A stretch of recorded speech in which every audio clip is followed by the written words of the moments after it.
నగరంలోని బురుడు గల్లీలో గల శ్రీ రవీంద్ర గణేష్ మండలి ఆధ్వర్యంలో శుక్రవారం ప్రత్యేక పూజలు, హోమం భక్తి శ్రద్ధలతో నిర్వహించారు. ఈ కార్యక్రమంలో అర్బన్ ఎమ్మెల్యే ధన్పాల్ సూర్యనారాయణ గుప్తా పాల్గొన్నారు. మోర్తార్ ప్రజా నిలయంలో బాల్కొండ నియోజకవర్గ కాంగ్రెస్ ఇన్ఛార్జ్ ముత్యాల సునీల్ రెడ్డి ఆదేశాల మేరకు కాంగ్రెస్ నాయకులు సీఎంఆర్ఎఫ్ చెక్కులు అందజేశారు.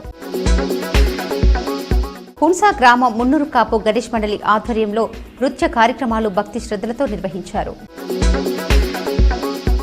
ఏర్గట్ల మండల కేంద్రానికి చెందిన 5గురికి సీఎం సహాయ నిధి చెక్కులను కాంగ్రెస్ నాయకులు లబ్ధిదారులకు అందజేశారు.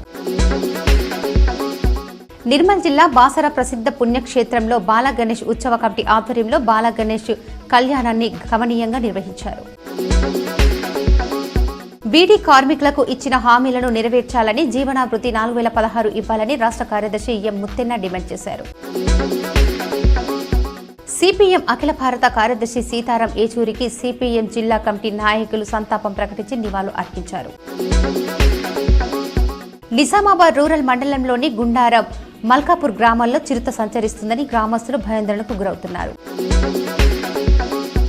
Nizamabad private electrician linemen association ఆధ్వర్యంలో ఎలక్ట్రీషియన్ లైసెన్స్ ఎక్సైజ్ పరీక్ష నిర్వహించనున్నామని అధ్యక్ష ప్రధాన కార్యదర్శులు తెలిపారు.